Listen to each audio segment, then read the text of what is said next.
Hope you're having a great day so far. I had the urge to hop on here real quickly because this afternoon I've been going through some CMW client homework assignments. I've been looking over some of the work they've done with emotional eating, just their food logs, some work on their mindset when it comes to food and fitness. And I wanted to share something that I'm seeing as a trend, not just in a couple clients I'm working with, but also what I hear just from like friends, family, even some of you here in this group is boredom eating. So comment here in the chat or in the comments actually, if you find yourself boredom eating. So maybe, during the work day, or maybe in the car, or let's say you're just at a party and there's really not much engaging conversation going on, or at nighttime you're bored and you're sitting around and you're just eating. Comment if you succumb to boredom eating. Because I hear this a lot, okay? And what I want to explain to you guys is that this is a form of emotional eating. So oftentimes we think that emotional eating is just like if I'm sad or if I'm like mad about something or I'm in like celebratory mode, I want to eat, maybe overeat or eat foods that are not healthy for me. We consider that emotional eating, which it is. However, boredom is an emotion. So technically speaking, boredom is emotional eating. And it's honestly one of the top three forms of emotional eating that I see with clients that I've worked with. And so boredom means lack of fulfillment, right? It's a lack of feeling complete.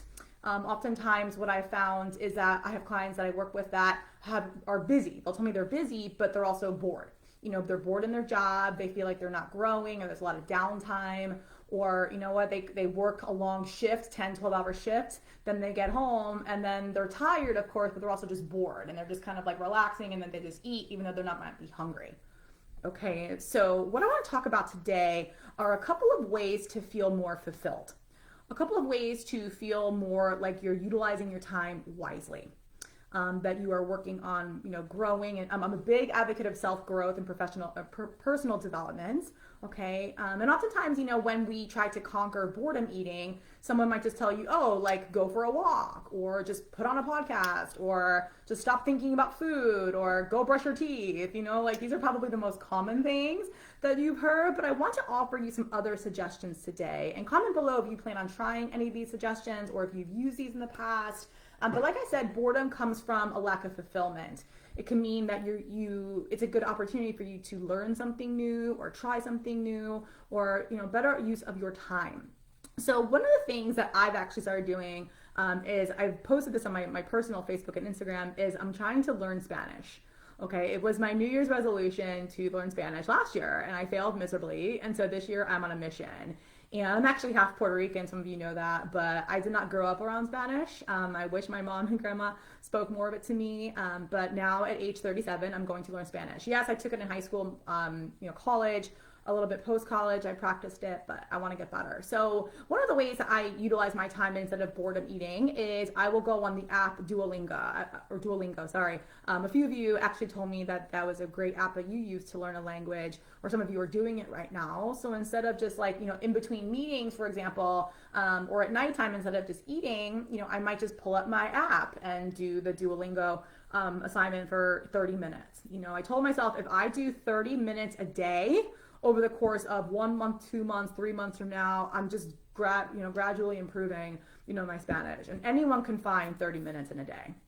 Okay, so some of us boredom eat for 30 minutes a day. So if you're using your phone to take a little lesson, for example, that's not using your hand. Sometimes people just need things to do with their hands. Do you guys find that? And sometimes like food can just fulfill that. So that is a great way to utilize your time. Another way to utilize your time is actually getting a hobby. So for example, I'm starting to pick up tennis. I have a lot of friends here in Florida that play tennis. They're really good, and so it's motivated me to start practicing, and I like doing things that are active.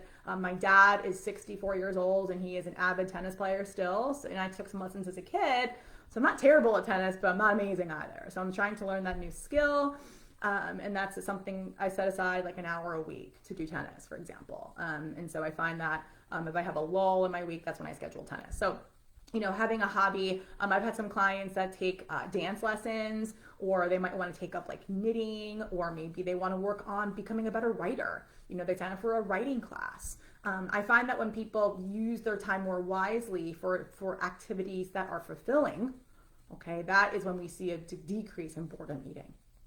Okay, so those are just a few ways to, minimize that.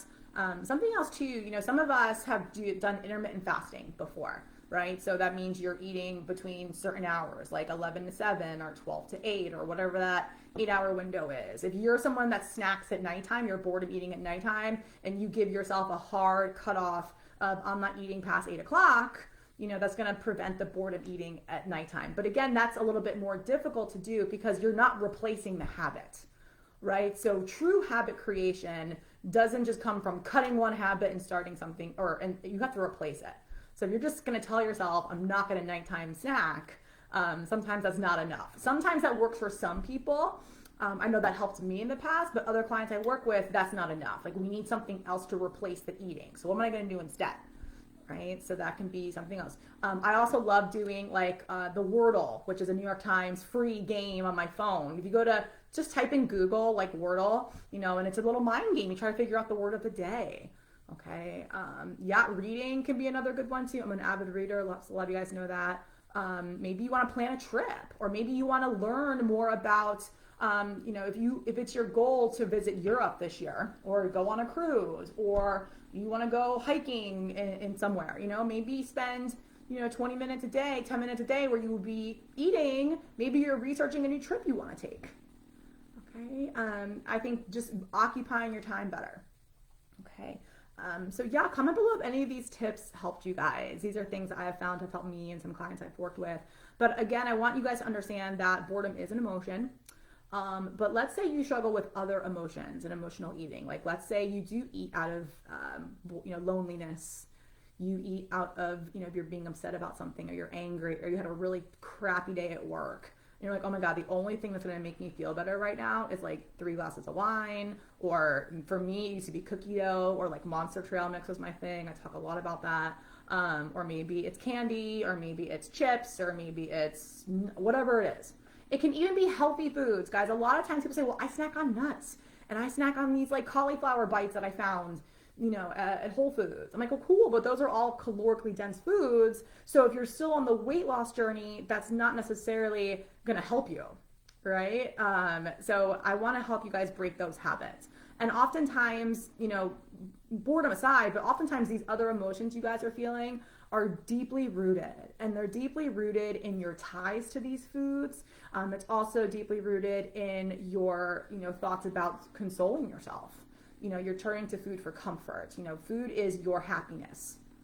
And so one of the things we work on in CMW is how to have a different relationship with food. So food is not your only source of happiness. And not to say that it is your only source, but it's not one of your main sources of happiness. There's 3 purposes to food. I always say this: fuel, joy, and culture. So I do want food to bring you happiness, but if we're on the weight loss journey, we have to let go of some of our attachments to these foods. Okay, so if you're looking for some deeper help with emotional eating, I totally recommend Create My Weight, because that's what we do. We specialize in this field. You can schedule a call with me below. I'll drop my link here, createmyweight.com/apply, if you're interested in learning more about that. But again, I hope these tips served you guys, and have an awesome weekend. All right, bye guys.